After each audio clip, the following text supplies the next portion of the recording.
اچھے اخلاق کیا ہیں اور اسلام کیسے ان اچھے اخلاق کی تعلیم دیتا ہے. اور میں نے بتایا کہ یہ اچھے اخلاق دوسرے مذہبوں میں بھی پائے جا سکتے ہیں، لیکن جس پرفیکشن کے ساتھ اسلام نے تعلیم دی ہے وہ کہیں اور نہیں ہے. اس کا چیلنج ہے.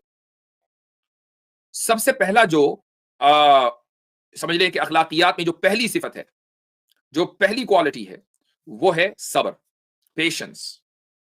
صبر کا مطلب کیا ہے؟ دیکھیں قرآن کریم نے ایک مرتبہ نہیں، دو مرتبہ نہیں، 3 مرتبہ بھی نہیں، 90 مرتبہ، کم سے کم 90 مرتبہ صبر کے بارے میں گفتگو کی ہے قرآن نے. تو صبر کی یہ اہمیت ہے. صبر کہتے کسے ہیں؟ صبر کہتے ہیں کہ کسی چیز سے جو کہ انسان کے لیے بری ہو یا اس کو برائی کی طرف لے جا سکتی ہو، اس سے رک جانا، اپنے آپ کو روک لینا.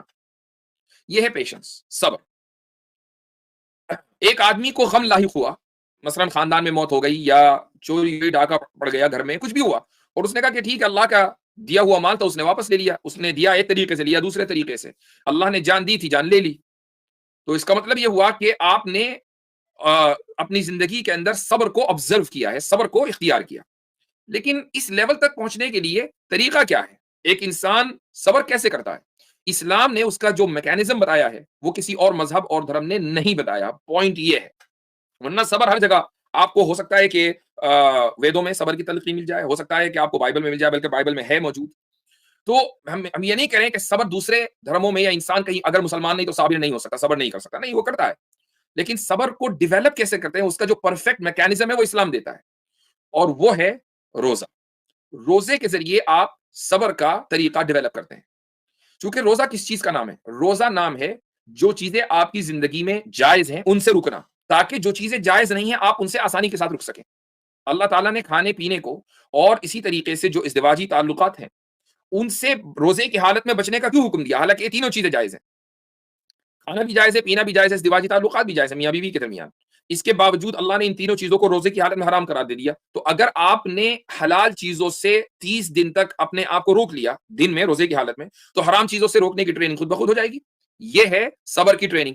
تو روزے کا جو مقصد ہے وہ صبر اور تقوی پیدا کرنا ہے. صبر اس طریقے سے پیدا ہوتا ہے. اب آپ یہ کہیں کہ جی روزہ جو ہے وہ تو عیسائیوں میں بھی ہوتا ہے، وہ بھی روزہ رکھتے ہیں، ہندو بھی رکھتے ہیں، یہودی بھی رکھتے ہیں. تو ان کے روزے کی حقیقت آپ دیکھ لیں.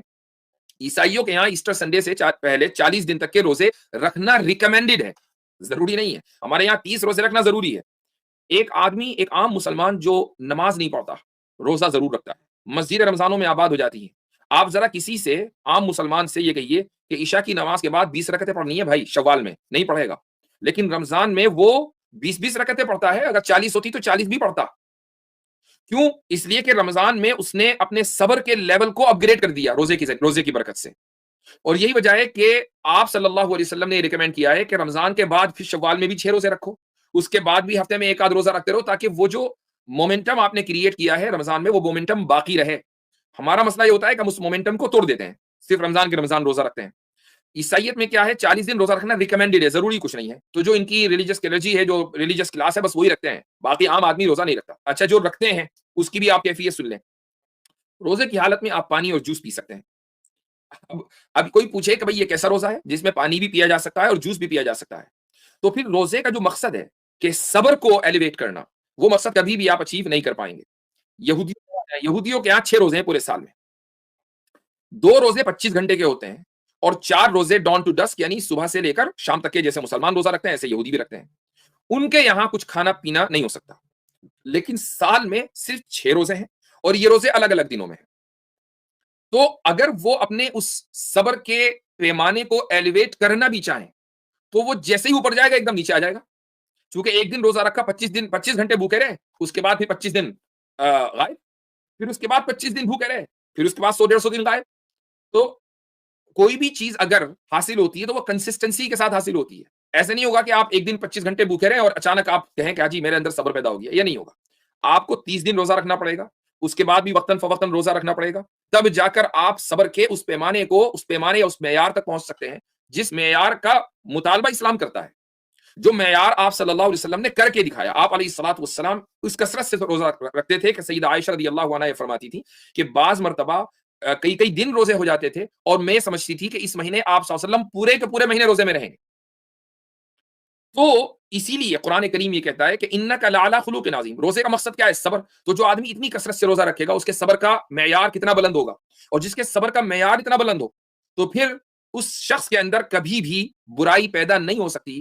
اگر ایک آدمی صبر رکھتا ہے اپنے اندر تو وہ غصہ نہیں ہوگا, وہ غضبناک نہیں ہوگا, وہ دوسروں سے جلے گا نہیں, اس کے اندر حسد نہیں ہوگا, اس کے اندر کبر نہیں ہوگا, وہ دوسروں کو تکلیف نہیں پہنچائے گا. تو اسی لیے آپ علیہ الصلوۃ والسلام کو اخلاق کے اعلیٰ ترین پیمان, علیہ الصلوۃ والسلام کے بارے میں کہا گیا کہ وہ اخلاق کا اعلیٰ ترین سٹینڈرڈ اور اعلیٰ ترین پیمانہ ہے. تو یہ اخلاق کی یعنی عمدہ اخلاق کی پہلی چیز ہوئی